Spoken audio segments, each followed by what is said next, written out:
Hello everyone, welcome to Gate Academy Plus. This is Ranjan and you're watching series on Basic Electrical Engineering. We are on our module number 5, DC Machines.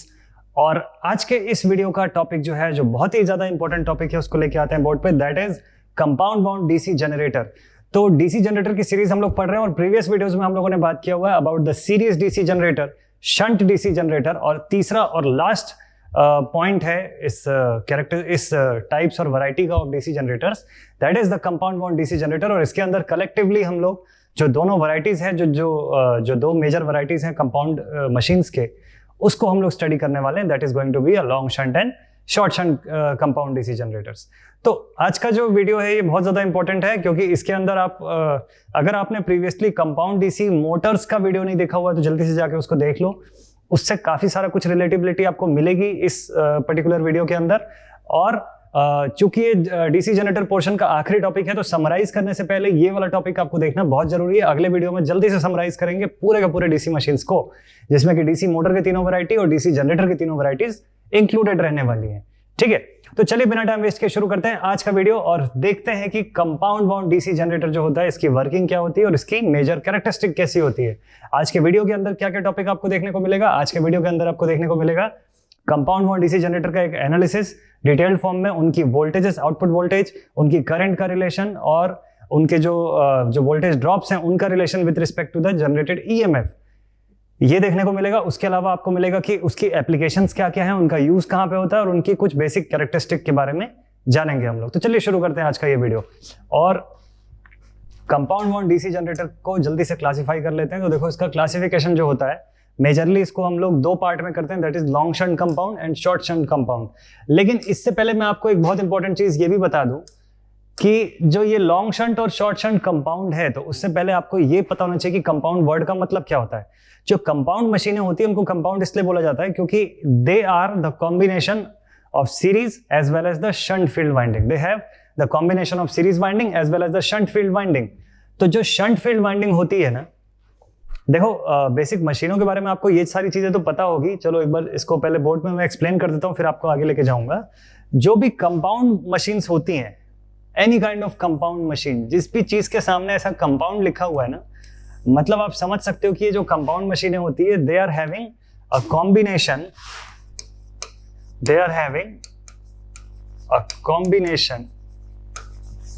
Of series and shunt field winding.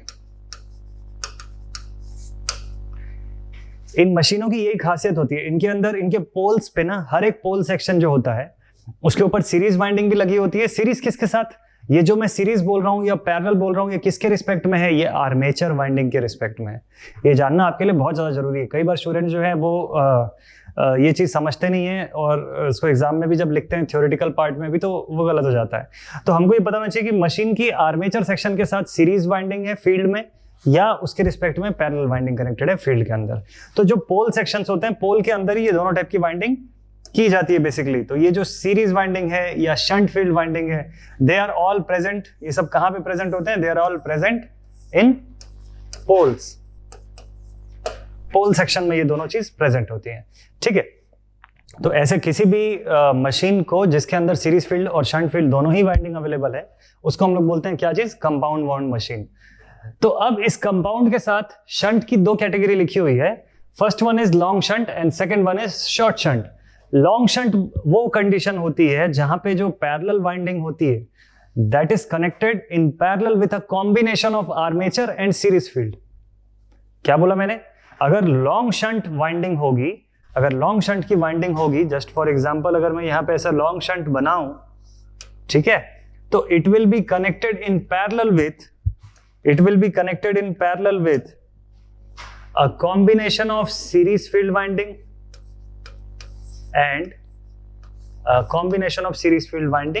and armature winding. ऐसा कुछ दिखना चाहिए आपको. RA और RSE, series field winding resistance और armature winding का resistance, इसके साथ पैरेलल में जुड़ा रहेगा RSH. तो हम इसको बोलेंगे लॉन्ग शंट कंपाउंड मशीन. ठीक है, अब वो डिपेंड करता है कि ईबी यहाँ लिखा हुआ या ईजी लिखा हुआ, उसके अकॉर्डिंग आप मोटर या जनरेटर के फॉर्म में इसको क्लासिफाई कर सकते हो. ठीक। और शॉर्ट शंट मशीन की अगर मैं बात करूं तो वो कैसा दिखेगा, याद करो, इसको समझो। शॉर्ट शंट मशीन की खासियत ये रहेगी कि जो शंट पोर्शन है, जो पैरेलल पोर्शन है, that will B only across the armature portion. यानी इस बार जो RSH है वो आपको सिर्फ और सिर्फ आर्मेचर के साथ पैरेलल कनेक्टेड दिखेगा, जबकि सीरीज फील्ड जो है वो सेपरेट रहेगी, उसके अक्रॉस कोई ऐसा पैरेलल कॉम्बिनेशन ऑफ रेजिस्टेंस नहीं दिखाई देगा आपको। So that is the major difference. So this variety is considered as short shunt. और जो प्रीवियस वैरायटी जो मैंने बनाया था जहां पे कि ये शंट वाइंडिंग पूरा कंप्लीट सिस्टम के अक्रॉस में पैरेलल में थी, that was considered as a long shunt DC machine. ठीक है। और उसके अलावा उसके बाद तो फिर आपको पता है कि डीसी जनरेटर है, तो इसके अंदर क्या क्या डिफरेंस आ जाएगा एज कंपेयर टू मोटर। कैसे यहाँ पे हम लोग उस केस में ईजी लिखते हैं, फिर यहाँ से करंट को आउटगोइंग अज्यूम करते हैं, ये करंट अलग अलग पार्ट्स में स्प्लिट होती है, ये सारा कुछ हम समझेंगे। तो ये कंपाउंड वाउंड मशीन जो होती है इनकी कुछ अपनी स्पेसिफिकेशंस होती है, इनका कुछ अपना एडवांटेज और डिसएडवांटेज होता है as compare to other type of machines, और इनका कुछ अलग टाइप का एप्लीकेशन होता है एक प्रैक्टिकल वर्ल्ड के अंदर। तो इन सारी चीजों को जानते हैं जल्दी से हम लोग। ठीक है। तो ये हमारे पास बेसिक कुछ वैरायटीज हैं और अब इनको हम लोग स्टडी करेंगे with respect to their specific circuit diagrams. Specific study करेंगे दोनों का, इनकी सर्किट डायग्राम के साथ इनके करंट, पोटेंशियल्स और ईएमएफ्स का रिलेशन जो है उसको जानेंगे। तो चलिए इसको मैं अभी हटाता हूं बोर्ड से और इसका बेसिक एनालिसिस पार्ट जो है वो शुरू करते हैं हम लोग। तो सबसे पहले बोर्ड पे लेके आते हैं कंपाउंड वाउंड डीसी जनरेटर, जिसके कंपाउंड में शंट जो है that is a long shunt type, that is a long shunt type of machine. ठीक है। ये आपके सामने डायग्राम है, इसको ध्यान से देखो। स्क्रीनशॉट लेना है स्क्रीनशॉट ले सकते हो, या बनाना है बना सकते हो आप लोग, ज्यादा इजी पड़ेगा और याद रहेगा आप लोगों को। ठीक है। देखो तो मैंने क्या बताया था आपको, लॉन्ग शंट कंपाउंड वाउंड, तो उसके अंदर जो शंट सेक्शन होता है वो combination of series field and armature, इन दोनों के सीरीज कॉम्बिनेशन के साथ पैरेलल में जुड़ा होता है। कौन पैरेलल में जुड़ा होता है? Shunt field. तो ये पूरी सिस्टम के अक्रॉस पैरेलल में होता है, इसीलिए इसको हम लोग क्या बोलते हैं? Long shunt compound machine. ठीक है। चलो इसको जल्दी से समझते हैं। ये है हमारा आर्मेचर पोर्शन। आर्मेचर के अंदर का रेजिस्टेंस जो है इसको हम डिनोट करेंगे RA से। ठीक है। यहां से निकलने वाली current will be given as IA। ये करंट सीरीज फील्ड वाइंडिंग से होते हुए जा रही है। सीरीज का रेजिस्टेंस RSE, सीरीज से जाने वाली करंट ISE, और ये करंट इस पॉइंट पे आने के बाद दो पार्ट में स्प्लिट हो जाती है। एक बनता है IL और दूसरा बनता है ISH। ISH वो करंट जो शंट फील्ड वाइंडिंग रेजिस्टेंस के अंदर से गुजरने वाली है। ठीक है। तो ये इसका बेसिक होता है और यहाँ पे कनेक्टेड होता है हमारे पास लोड। तो अब अगर इसकी मैं डेरिवेशन करने बोलूँ आपको या इसका इक्वेशन बनाने बोलूँ तो किस तरीके का बनेगा उसको थोड़ा ध्यान से समझते हैं। तो आप लिख सकते हो कि फॉर द गिवन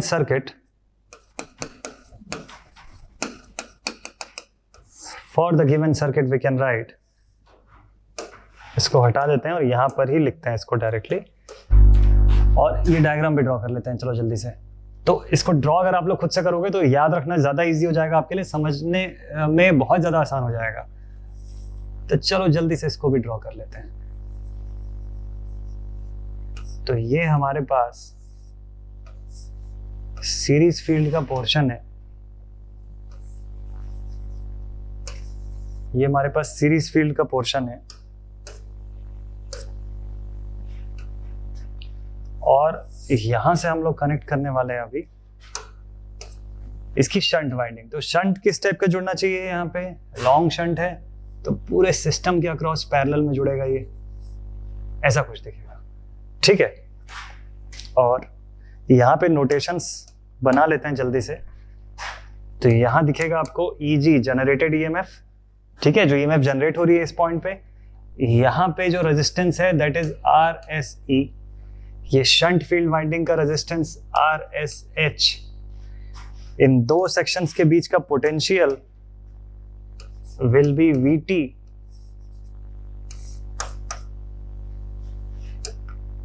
यहां का जो करंट है आर्मेचर करंट IA, ये करंट आगे जाने के बाद दो पार्ट में जब स्प्लिट होती है तो एक करंट जो लोड की तरफ गई, this will be given as IT या IL, and this will be given as ISH।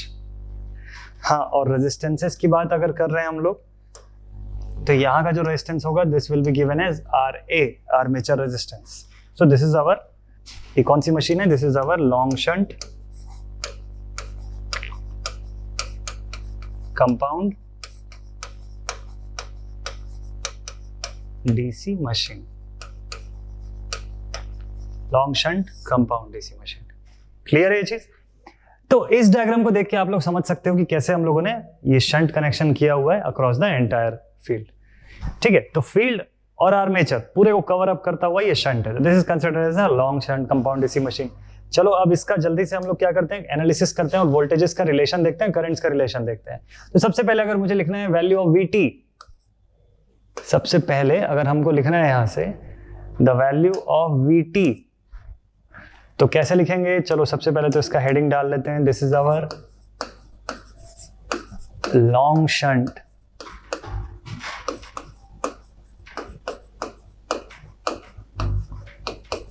Compound DC generator, long shunt compound DC generator. और यहां पे लिखते हैं from the given figure, from the given figure we can write that VT, the total voltage या terminal voltage या load voltage, VL लिखा होता है कई केस में। यहाँ पे हम लोग किसको कनेक्ट करते हैं? यहाँ पे हम लोग कनेक्ट करते हैं लोड को। ठीक है, यहाँ पे हम लोग लिखते हैं लोड, इसको कनेक्ट किया हुआ है। तो the total voltage VT will be given as VT is equal to EG। देखो टोटल जो जनरेट हुआ दैट इज EG, और उसमें से सभी ड्रॉप्स को आप माइनस करते जाओगे तो जो रिमेनिंग होगा that will be our total voltage या लोड वोल्टेज। तो EG माइनस, तो यहां हम लिखेंगे EG माइनस पहला ड्रॉप जो हो रहा है that is IA into RA, minus जो सेकेंड ड्रॉप हो रहा है दैट इज, देखो इस फील्ड के अंदर, इस सिस्टम के अंदर जाने वाली करंट इज ISE। तो मैं लिख सकता हूं कि माइनस ISE इंटू RSE।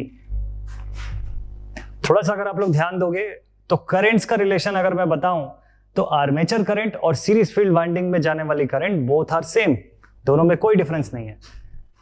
तो यहां पे फिर हम लोग लिख सकते हैं कि we can say that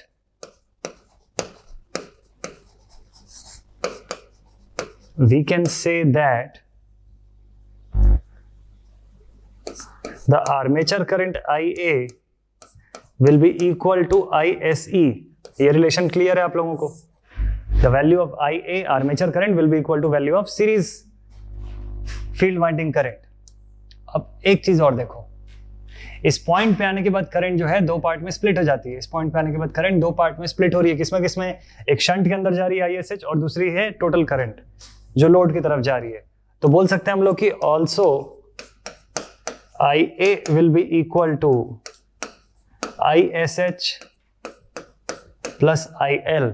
important relation है, आगे चल के काम आएगा, और कहां पे काम आएगा मैं आपको बताऊंगा। ये चीज आपको ध्यान में रखना है, ठीक है? तो इसके साथ अगर आप ये फर्स्ट वाले इक्वेशन को देखो तो यहां ISE की जगह पे मैं IA लिख सकता हूं। क्या बोला मैंने? इस इक्वेशन के अंदर, इन दिस पर्टिकुलर इक्वेशन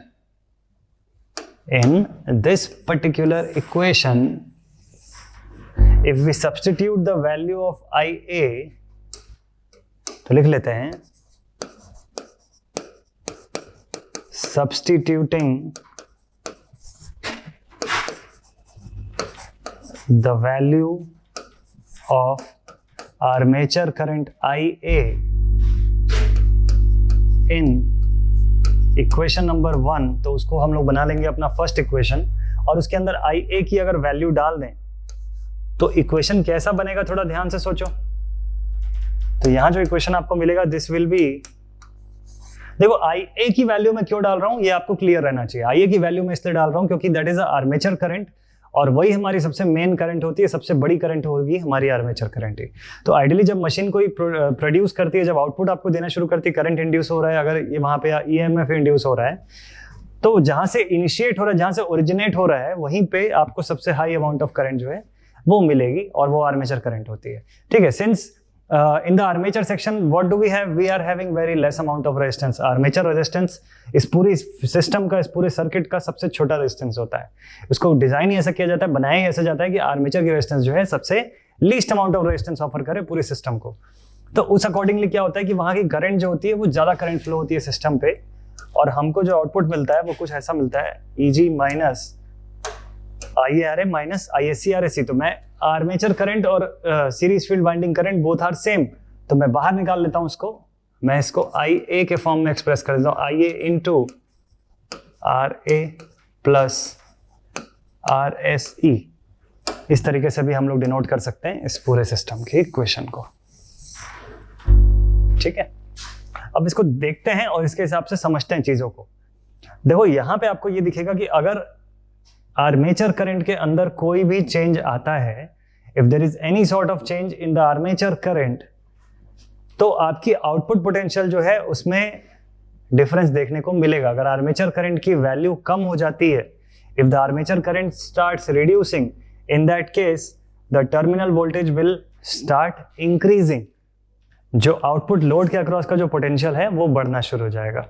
तो आर्मेचर करंट को भी अगर मैं शंट और लोड करंट के फॉर्म में स्टडी करूं, अगर इसको भी मैं शंट करंट और लोड करंट के फॉर्म में स्टडी करूं, और मेरी लोड करंट की मैग्नीट्यूड अगर बढ़नी शुरू हो जाती है, ध्यान से देखो, लोड करंट की मैग्नीट्यूड अगर बढ़नी शुरू हो जाती है तो क्या देखने को मिलेगा आपको? अगर लोड करंट इंक्रीज होता है, भाई लोड करंट क्यों इंक्रीज होगा? आपके माइंड में क्वेश्चन आएगा कि सर आपने शंट फील्ड करंट की बात क्यों नहीं की, आपने लोड करंट की बात क्यों की? तो इंपॉर्टेंट ये है कि अगर सपोज मेरा सिस्टम जो है वो हैवी लोड डिमांड कर रहा है, मेरा जो एक्सटर्नल सिस्टम है, इस मशीन के सिस्टम को छोड़ के बाहरी जो सिस्टम है उसमें मैंने कोई बहुत बड़ा लोड लगा दिया जिसको बहुत ज़्यादा करंट की रिक्वायरमेंट है, तो सिस्टम से अगर ज़्यादा करंट लेना शुरू करता है तो उस केस में आर्मेचर जो है वो डेफिनेटली ज़्यादा करंट डिमांड देना शुरू कर देगा, ज़्यादा करंट प्रोवाइड करना शुरू कर देगा। जिससे क्या होगा, अगर आर्मेचर ज़्यादा करंट देना शुरू कर देगा तो इसकी वैल्यू, इस पूरे सेट की वैल्यू जो है वो इंक्रीज होने शुरू हो जाएगी। अब इस इतने पूरे पोर्शन की वैल्यू अगर इंक्रीज होती है, so what is this? This is the ohmic drop. ये जो है इसको हम लोग बोलते हैं ओमिक ड्रॉप। तो ये ओमिक ड्रॉप की पोटेंशियल जो है, ओमिक ड्रॉप की वैल्यू जो है वो अब राइज अप होना शुरू हो जाएगी। जो अगर आप लोगों को याद होगा तो हम लोग एक ग्राफ के फॉर्म में इसको स्टडी किया करते थे। हम लोग ऐसा एक ग्राफ बनाते थे और इसके अंदर जब इसको स्टडी करते हैं तो आप इसको ऐसा कुछ समझ सकते होगा, थोड़ा सा याद होगा आपको, या अगर आपने प्रीवियस वीडियो देखा होगा तो इसकी कैरेक्टरिस्टिक्स का, तो आपको ये चीज मिल जाएगा इन terms of its input characteristic या इंटरनल कैरेक्टरिस्टिक। सीरीज या शंट वाउंड जनरेटर का केस अगर आप देखोगे तो वहां पे मैंने इंटरनल कैरेक्टरिस्टिक के फॉर्म में चीजों को समझाया हुआ है। ठीक है, तो उस वीडियो को जरूर देखना, किसी भी वीडियो को देख लो आप, सीरीज का वीडियो देखो या शंट का, दोनों में ही आपको मिलेगा ये। तो इस केस में जरा याद करो कि if this was our point of origin, this is point O, ठीक है, और यहां कहीं पे है अगर हमारा पॉइंट A, ठीक, और ग्राफ जो है वो कुछ ऐसा पाथ ट्रेस करती है। अगर ये मेरा मैग्नेटिक कैरेक्टरिस्टिक है सिस्टम का, ठीक है, अगर ये मेरा मैग्नेटिक कैरेक्टरिस्टिक है सिस्टम का और यहां पे मैं लिखा हूं पॉइंट B, तो मैं बोल सकता हूं कि भाई मैग्नेटिक कैरेक्टरिस्टिक हम लोग किस केस में ट्रेस कर रहे थे? Magnetic characteristic was traced between E0 and ISH, shunt field winding या फील्ड वाइंडिंग, और नो लोड पोटेंशियल के साथ हम लोग ट्रेस करते हैं इसको। बिल्कुल आसान है। तो नो लोड पोटेंशियल आपको पता है उसकी मैग्नीट्यूड वैसे ही बहुत हाई रहती है। अगर एक्सटर्नल सेक्शन के ऊपर आपने लोड नहीं लगा के रखा है, सर्किट से पोटेंशियल जनरेट हो रही है, तो ऑब्वियस थिंग है नो लोड पोटेंशियल जो है वो हमेशा हाई रहेगी, एक कांस्टेंट अमाउंट में आपको मिलती रहेगी with respect to that particular increase in the current. तो उस करंट के हिसाब से आपको पोटेंशियल इतनी वैल्यू, एक हाई वैल्यू की मिलेगी। लेकिन जैसे ही हम लोग इसको लोड के अक्रॉस कनेक्ट करते हैं, जैसे ही अब हम लोग इसको लोड के अक्रॉस कनेक्ट करते हैं तो ये आपको कुछ ऐसा देखने को मिलेगा। ये चीजें ऑलमोस्ट जो होती है वो ऐसी कुछ देखने को मिलेगी, ठीक है। और इसको मैं पॉइंट C बोल सकता हूं। और आपने पढ़ा हुआ है कि यहां से यहां तक का जो पोर्शन है, ये जो ड्रॉप आ रहा है, ये जो सेक्शन की जो पोटेंशियल है जो हायर वैल्यू तक नहीं पहुंच पा रही है, ये किस कारण से ऐसा हो रहा है, क्यों, किस रीजन से ऐसा होता है। और ध्यान रखना, ये येलो कलर से मैंने जो ड्रॉ किया है जो कैरेक्टरिस्टिक, ये जो होता है trace between EG the generated EMF and IL load current, इनके बीच का ये ग्राफ है जो येलो कलर से मैंने शो किया हुआ है। एक काम करते हैं, इसका नाम भी लिखते चलते हैं साथ में, सो दैट आपको ये पता रहेगा। तो फर्स्ट वन, A से B तक का जो कैरेक्टरिस्टिक है, this is termed as the magnetic characteristic.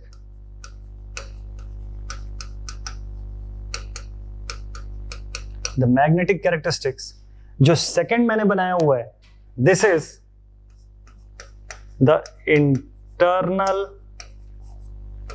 Characteristic.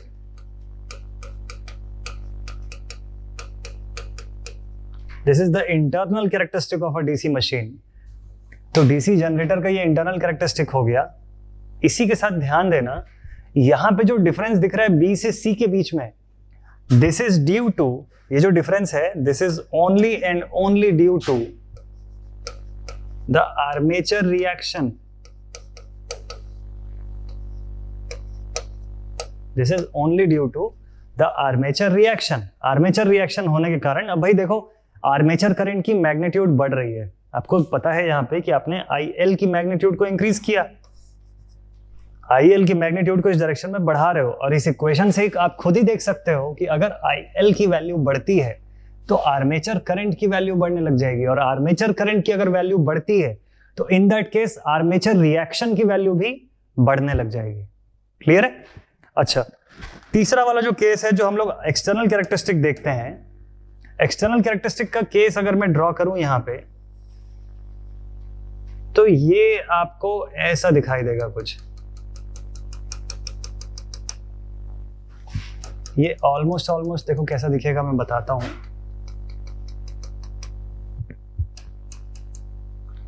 ये ग्राफ जो है ऐसा रिवर्स ऑर्डर में जाते हुए दिखाई देगी आपको, ठीक है। और इसको मैं पॉइंट D बोल सकता हूं, इसको मैं पॉइंट D बोल सकता हूं, ठीक है। तो C से D के बीच का जो डिफरेंस दिख रहा है आपको, ये ग्राफ जो मैंने बनाया, ये किस चीज की ग्राफ है? थर्ड वाली ग्रीन कलर से, this is our external characteristic.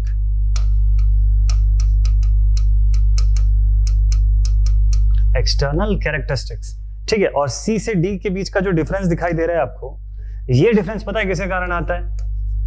Previous video अगर आप लोगों ने देखा होगा तो पता होगा आपको ये चीज। ये जो डिफरेंस आपको दिखता है, this is due to the ohmic drop. ये ओमिक ड्रॉप कहां देखने को मिल रहा है आपको? This is the ohmic drop जिसकी मैं यहां पे बात कर रहा था ना। ये जब कैरेक्टरिस्टिक कर्व आप जब ट्रेस करते हो तो ये चीज यहीं पे देखने को मिलेगी। ये जो ग्राफ होता है किसके किसके बीच में ट्रेस हो रहा है? ये ट्रेस हो रहा है VL, जो लोड पोटेंशियल है, जिसको हम लोग अपनी सर्किट डायग्राम में VT बोलते हैं कई बार। ये VL और इस IL के बीच में ट्रेस होता है। VL और IL के बीच में ट्रेस हो रहा है, जिसको एक्सटर्नल कैरेक्टरिस्टिक बोल रहे हैं। तो यहाँ पे जो ये C से D के बीच का डिफरेंस है, that is due to the ohmic drop. Ohmic drop कहाँ से आ रहा है? जो शंट फील्ड या सीरीज फील्ड वाइंडिंग के जो रेजिस्टेंसेस हैं, उनकी प्रेजेंस के कारण, उनकी वैल्यू अगर इंक्रीज होती है या उनके अक्रॉस जाने वाली करंट अगर बढ़ती है, जो यहाँ पे आपको देखने को मिल रहा है कि ये करंट की मैग्नीट्यूड अगर बढ़ रही है, तो ये ohmic drop I into R is V, voltage, और वोल्टेज ही तो यहाँ पे ड्रॉप हो रहा है, ये ज्यादा वोल्टेज ड्रॉप करा रहा है, इसीलिए EG में से अब ज्यादा मैग्नीट्यूड ऑफ पोटेंशियल जो है वो कम होती जा रही है। तो इसलिए हमारा नेट पोटेंशियल आउटपुट जो है वो भी कम होना शुरू हो जाएगा। ये चीज के कारण आपकी ग्राफ जो है ये लोअर सेक्शन पे जाती है और ये उतना पोटेंशियल नहीं गेन कर पाती है जितना कि आपको ओपन सर्किट कंडीशन में देखने को मिलता है, that is in magnetic characteristics. तो ऐसा कुछ ग्राफ आपको देखने को मिलेगा in case of DC compound machines या डीसी कंपाउंड जनरेटर्स बोलना चाहिए टू बी वेरी स्पेसिफिक। और इस पॉइंट के बाद आप देख रहे हो कि यहाँ से जैसे जैसे आप करंट की मैग्नीट्यूड IL अगर बढ़ना शुरू होता है तो यहाँ कहीं पे आपको मिलेगा पीक वैल्यू ये IL मैक्स देगा आपको, लेकिन इसके बाद ये ग्राफ वैसे ही रिटर्न भी होना शुरू हो जाएगी। अब इसके आगे अगर आप कि सिस्टम की जो VL है वो भी धीरे धीरे फॉल होना शुरू हो जा रही है और उसी के साथ साथ IL भी फॉल होना शुरू हो जा रहा है। क्यों ऐसा हो रहा है, इस चीज को समझो ध्यान से। तो अगर सपोज यहां से हमारी करंट की वैल्यू बढ़ती है तो आपको दिख रहा है अगर आर्मेचर करंट बढ़ रहा है, देखो पहले क्या हुआ, लोड करंट बढ़ा, पूरा सीक्वेंस समझना ध्यान से। लोड मैंने हैवी लगाया तो उस लोड ने ज्यादा करंट ड्रॉ करना शुरू कर दिया, उस हैवी करंट के ड्रॉ करने से IL की मैग्नीट्यूड क्या हो गई, इंक्रीज होना शुरू हो गई। IL अगर बढ़ना शुरू हुआ तो उससे कौन इंक्रीज हुआ, IA आर्मेचर करंट, ये भी बढ़ना शुरू हो गया। अब इस इक्वेशन में आ जाओ यहाँ पे, अब IA की वैल्यू अगर बढ़नी शुरू हो गई तो ये ड्रॉप ज्यादा होने लग जाएगा, ये ज्यादा ड्रॉप अगर होने लग जाएगा तो EG में से ज्यादा माइनस होगा, ज्यादा माइनस होगा तो आपका VT जो है टर्मिनल वोल्टेज या लोड वोल्टेज जो है ये गिरने लग जाएगा। तो क्या होता है, ये लोड वोल्टेज धीरे धीरे रिड्यूस कर लेता है खुद को, और इसके रिड्यूस होने से बाय ओम्स लॉ, भाई ओम्स लॉ से आपको पता है अगर मैं बोलूं I प्रोपोर्शनल टू V के फॉर्म में, तो अगर इसकी मैग्नीट्यूड डिक्रीज हो रही है तो डेफिनेटली अपने साथ साथ ये करंट की मैग्नीट्यूड को भी कम करना शुरू करेगा, और वही चीज देखने को मिलता है कि अब ये जो लोड करंट की मैग्नीट्यूड है वो धीरे धीरे गिरने लग जाती है, कम होने लग जाती है। तो ये उतना पोटेंशियल अपना मेंटेन करके रखता है without going to up to a dangerous situation in terms of output और in terms of the load. तो ऐसा कुछ इसका ग्राफ होता है जो वर्क करता है। तो आई होप कि आपको ये ग्राफिकल पार्ट जो है ये समझ में आया होगा for case of long shunt, या ओवरऑल मैं बोलूँ एक कलेक्टिवली लॉन्ग हो या शॉर्ट हो, दोनों ही शंट केसेस में आपको ऐसा कुछ ग्राफ जो है वो देखने को मिलता है। इन टर्म्स ऑफ, यहाँ मैंने 3 कैरेक्टरिस्टिक की बात की, आप लोग ध्यान देना। यहाँ मैंने मैग्नेटिक कैरेक्टरिस्टिक की बात की सबसे पहले, या जिसको ओपन सर्किट कैरेक्टरिस्टिक भी बोलते हैं, इसको मैं लिख ही देता हूँ, इसको कई बार ओपन सर्किट कैरेक्टरिस्टिक भी बोलते हैं, ओपन सर्किट कैरेक्टरिस्टिक। देन उसके बाद फिर इंटरनल कैरेक्टरिस्टिक की बात की, और देन उसके बाद मैंने एक्सटर्नल कैरेक्टरिस्टिक्स की बात की। VI कर्व था, VI कर्व के अंदर ये 3 कैरेक्टरिस्टिक हम लोग स्टडी करते हैं for any kind of machine, चाहे वो सीरीज वाउंड हो, शंट वाउंड हो या कंपाउंड वाउंड मशीन हो। ठीक है, तो चलो अब इसके बाद चलते हैं वापस, और इसके डेरिवेशन के बाद हम नेक्स्ट पार्ट में चलते हैं, that is going to be our short shunt compound wound machine. तो शॉर्ट शंट कंपाउंड मशीन को लेके आते हैं बोर्ड के ऊपर और देखते हैं कि इसकी वर्किंग किस तरीके से होने वाली है। तो देखो शॉर्ट शंट में क्या डिफरेंस होता है। सबसे first thing, short shunt system का नाम सुन के आपको पता चल जाएगा कि जो शंट वाइंडिंग है, जो फील्ड में अगर पोल के अंदर आप जाओ तो उस पोल में सीरीज वाइंडिंग तो एज इट इज है, सीरीज वाइंडिंग अपनी आर्मेचर के वाइंडिंग के साथ सीरीज में लगी हुई है, लेकिन जो शंट है, पैरेलल वाइंडिंग है, वो सिर्फ और सिर्फ आर्मेचर के अक्रॉस है, सीरीज फील्ड को कवर नहीं कर रहा है इस बार। ये इसकी खासियत होती है। So in this case, this is our RSH, the shunt field winding. This is our series field winding RSE. ये हमारा आर्मेचर का रेजिस्टेंस है RA, ये जनरेटेड EMF EG, यहां से जाने वाली current IA,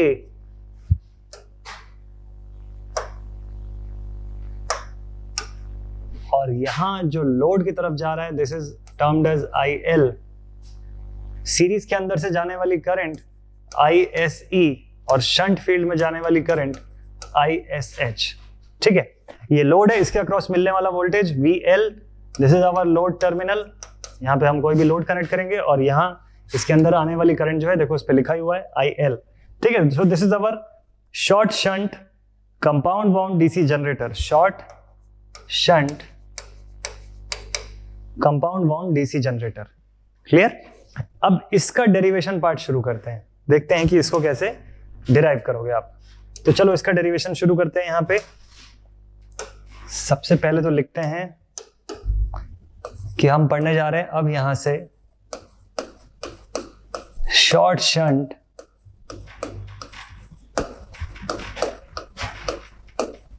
compound wound DC generator. जितने भी फर्स्ट ईयर के स्टूडेंट्स हैं इंजीनियरिंग के या डिप्लोमा ऑफ इलेक्ट्रिकल इंजीनियरिंग के, या जो भी अदर जो कॉम्पिटिटिव एग्जाम्स की भी जो तैयारी कर रहे हैं या गेट की भी तैयारी कर रहे हैं, वो सभी स्टूडेंट्स के लिए ये बहुत ज़्यादा इंपॉर्टेंट है कि आप इनके कैरेक्टरिस्टिक कर्व जो जैसा मैं बता रहा हूँ, जो इंटरनल है, मैग्नेटिक है, एक्सटर्नल है, या जिस भी टाइप का है, इन मशीन्स को बिल्कुल अच्छे से समझने के लिए, इनके बारे में बहुत अच्छे से जानने के लिए आपको ये सारा ग्राफिकल एक्सप्लेनेशन जो है ये ज़्यादा अच्छे से समझ में आना ज़रूरी है। इनकी कंस्ट्रक्शन, वर्किंग, इसका प्रिंसिपल, इसका ऑपरेशन, ये सारा कुछ तो आपने पहले पढ़ा हुआ है, ये सारा कुछ हम लोगों ने प्रीवियस वीडियोस में कवर किया हुआ है, लेकिन इनकी कैरेक्टरिस्टिक को 1 to 1 हम लोगों ने डिस्कस नहीं किया हुआ था। इसीलिए ये हर एक वीडियो में मैं कोशिश कर रहा हूँ कि कैरेक्टरिस्टिक को आपको हर एक मशीन के लिए सेपरेटली आप समझो, ठीक है, सो दैट कलेक्टिवली अगर आपको एग्जाम में बताना भी हो तो आप 2 से 3 ग्राफ बना के आप इनको अलग अलग शो करके एक्सप्लेन भी कर सकते हो। वो मच बेटर तरीका होता है एक्सप्लेनेशन का। तो चलिए शुरू करते हैं। Short shunt compound volt DC generator, और इसका डायग्राम जो है बोर्ड पे बनाते हैं जल्दी से। It is our short shunt. अब मैं इसको रेजिस्टेंस के फॉर्म में डिनोट कर रहा हूं यहां से। जो वाइंडिंग की इंटरनल रेजिस्टेंस है, इसको इंटरनल जो रेजिस्टेंस है उस फॉर्म में मैं यहाँ पे ड्रॉ करके दिखा रहा हूँ आपको।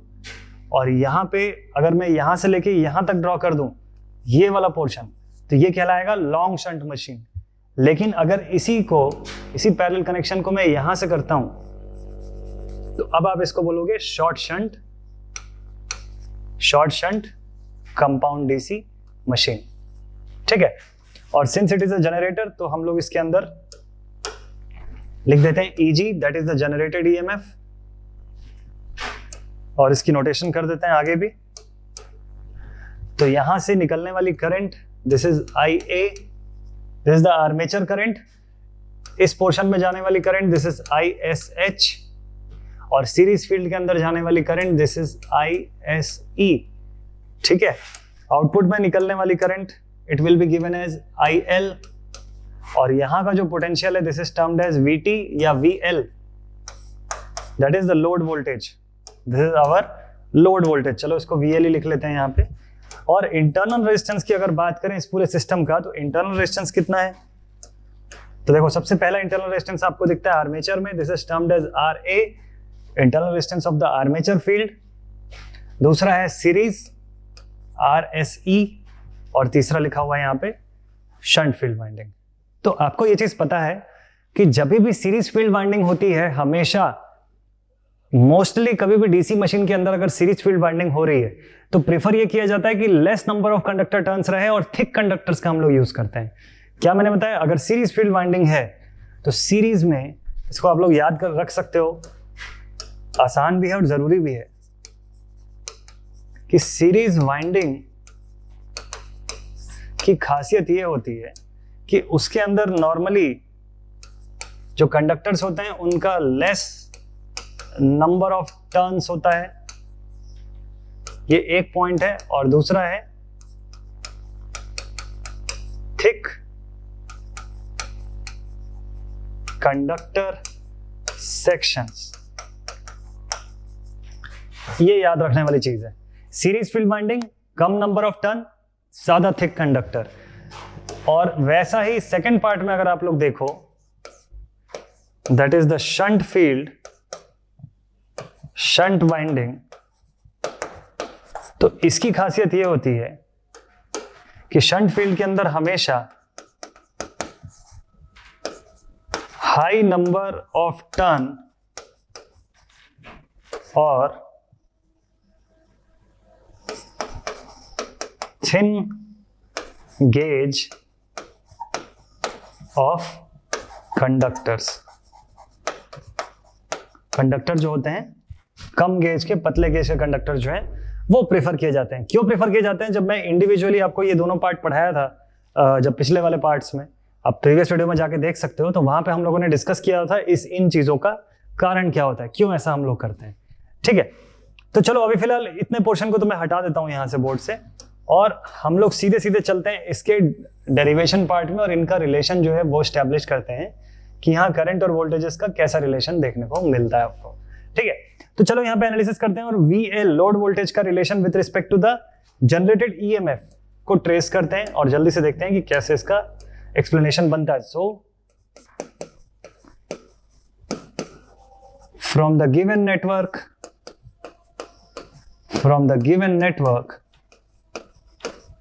we can write that VT is equal to, आपको पता है कि हम लोग कैसे लिखते हैं इसमें, जितना EMF जनरेट हुआ minus all the ohmic drops, जितने भी ओमिक ड्रॉप्स हो रहे हैं सिस्टम के अंदर। सो देखो EG यहां पे जनरेट हुआ, पहला ड्रॉप आपको देखने को मिलेगा IA into RA के फॉर्म में, the first drop is going to be IA into RA। पहला ड्रॉप आपके आर्मेचर के अंदर ही हो जाता है उसकी एग्जिस्टिंग रेजिस्टेंस की प्रेजेंस। ठीक है, इन दो पॉइंट्स की पोटेंशियल, यहां से लेके यहां तक की पोटेंशियल और उसके सामने के जो ये दो पॉइंट्स हैं, यहां से यहां तक के जो पॉइंट्स हैं, इन दोनों सेक्शन की पोटेंशियल बिल्कुल इक्वल है। इस पॉइंट से लेके इस पॉइंट की पोटेंशियल बोल लो या इस पॉइंट से इस पॉइंट की पोटेंशियल बोल लो, बोथ आर इक्वल। ठीक, अब नेक्स्ट अगला ड्रॉप जो हो रहा है, अगर मैं यहां से यहां तक आऊं, अगर यहां मेरा लोड कनेक्टेड है तो अगला ड्रॉप मुझको कहां दिख रहा है? सीरीज फील्ड वाइंडिंग के अंदर। तो मैं क्या लिखूंगा इसके लिए? So here we can write that minus ISE into RSE। देखो ये रिलेशन आपको काफी हद तक लॉन्ग शंट कंपाउंड जनरेटर जैसा ही दिखाई देगा। यहाँ पे एक मेजर डिफरेंस आता है जो अब आपको दिखेगा करंट्स के फॉर्म में, इसको थोड़ा ध्यान से समझना। जो मेजर डिफरेंस आएगा वो कैसा रहेगा उसको देखते हैं। ये हमारा मेन इक्वेशन हो गया, इक्वेशन नंबर 1 लिख देता हूं मैं इसको। देन इसके बाद आगे बढ़ते हैं और अब लिखते हैं also in terms of currents, also in terms of currents we can say अब करंट्स का रिलेशन क्या एस्टैब्लिश होगा यहाँ पे? देखो आर्मेचर करंट जो है वो दो पार्ट में स्प्लिट हो रही है। एक शंट फील्ड के अंदर जाती है, that is termed as ISH, और दूसरी सीरीज फील्ड के अंदर जाने वाली करंट है, दिस इज ISE। तो we can say that the armature current IA is equal to ISH plus ISE। यहां पे जो सीरीज फील्ड वाइंडिंग का करंट है और जो लोड करंट है उसके बीच एक अलग रिलेशन है। जो सीरीज फील्ड वाइंडिंग और लोड जो सेक्शन है, इन दोनों के अंदर से गुजरने वाली करंट बोथ आर सेम। सो लिखेंगे वी ऑल्सो नो दैट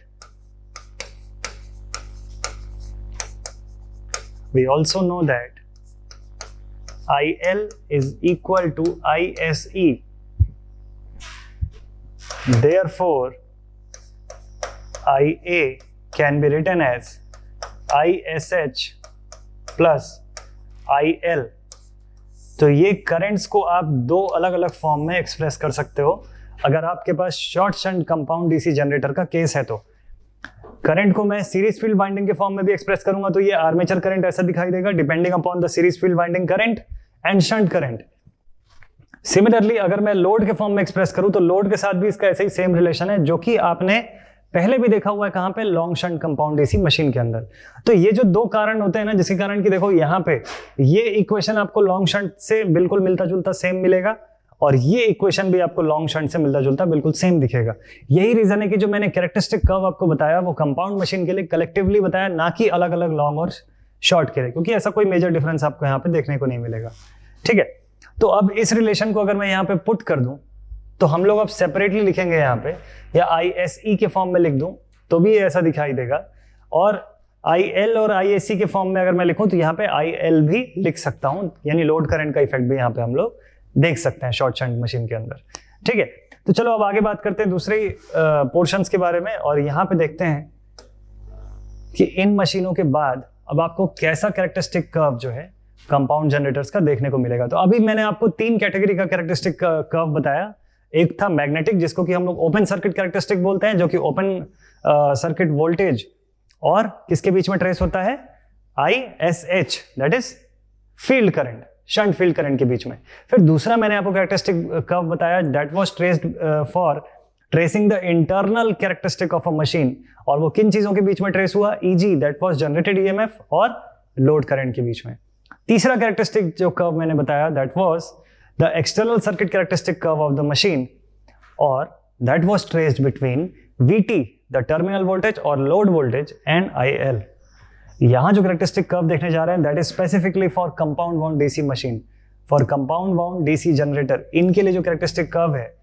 तो कंपाउंडिंग जब हम लोग करते हैं, जो कंपाउंड मशीन जब बनाते हैं, तो कंपाउंडिंग भी 2-3 तरीके से की जा सकती है। फ्लैट कंपाउंडिंग हो सकती है, या और अलग अलग तरीके की कंपाउंडिंग हो सकती है। तो उसी के बेसिस पे एक कर्व बनता है, कैरेक्टरिस्टिक कर्व बनता है, जिसको लेके आते हैं बोर्ड पे। मशीन की जो कंपाउंडिंग होती है, आपने अगर डीसी मोटर का केस पढ़ा होगा मेरे वीडियो में, तो मैंने वहाँ पे एकदम क्लियरली बताया है कि जब कंपाउंडिंग होता है उसको भी हम लोग कंपाउंड मशीन को दो से तीन कैटेगरी में डिवाइड करते हैं। या तो क्यूमुलेटिव कंपाउंड होता है या डिफरेंशियल कंपाउंड होता है। इस टाइप से ऐसे 2-3 कंपाउंड मशीन्स का मैंने बताया था, ठीक है।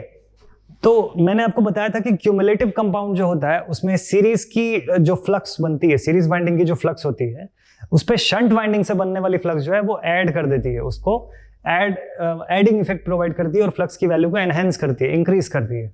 जबकि डिफरेंशियल कंपाउंड सिस्टम के अंदर क्या होता है कि सीरीज फील्ड वाइंडिंग से बनने वाली फ्लक्स को शंट फील्ड वाइंडिंग की फ्लक्स जो है वो रिड्यूस करना शुरू कर देती है। That is why it is termed as differential compounding. Practically देखा जाए तो डिफरेंशियल कंपाउंडिंग की बहुत ज्यादा यूज कहीं नहीं होती है, प्रैक्टिकली इसको कंसिडर नहीं किया जाता बहुत ज्यादा। फिर भी एक आध एप्लीकेशन है जिसको हम लोग पढ़ेंगे आज के इस वीडियो के अंदर। फिलहाल इसको स्टडी कर लेते हैं जल्दी से। तो देखो यहाँ पे कंपाउंडिंग की कंडीशन है हमारे पास। देखो जो ये बेसिक कंडीशन है, जो हमारा मैग्नेटिक कैरेक्टरिस्टिक है, वो तो ट्रेस्ड है ही है, ठीक है। इसके अलावा देखो कंपाउंडिंग की अगर मैं कंडीशन बोलूं तो या तो ओवर कंपाउंडेड मशीन हो सकता है, या लेवल कंपाउंड जिसको फ्लैट कंपाउंडिंग भी हम लोग बोलते हैं, या अंडर कंपाउंडेड मशीन भी हो सकता है। मुझे पता है कि हम लोग थोड़ा सा ज्यादा डीप में जाके पढ़ रहे हैं, लेकिन ये जानना थोड़ा जरूरी है आप लोगों के लिए भी, ठीक है। कभी कभी इसके बेस पे कुछ क्वेश्चन जब आते हैं तो स्टूडेंट्स को लगता है कि ये तो सिलेबस में हमारे था ही नहीं है, हम लोगों ने पढ़ा ही नहीं, लेकिन ये बहुत ही इक्वली ज्यादा इंपॉर्टेंट टॉपिक है और ये थोड़ा बहुत एटलीस्ट एक बेसिक सा आइडिया तो इसका होना चाहिए आप लोगों को। ओवर कंपाउंडेड मशीन जो है, इसके अंदर ग्राफ जो है, अगर सपोज कर लो कि दिस इज माई V0 या VA मैं इसको बोल दूं, तो ये VA, सबसे पहले तो आपको ये पता है ना कि इस पॉइंट से ग्राफ नहीं शुरू हुआ है और यहां से शुरू हो रहा है। रीजन इसका क्या है, यहां से यहां तक का जो पोर्शन है ये पहुंचा है ड्यू टू रेसिड्यूअल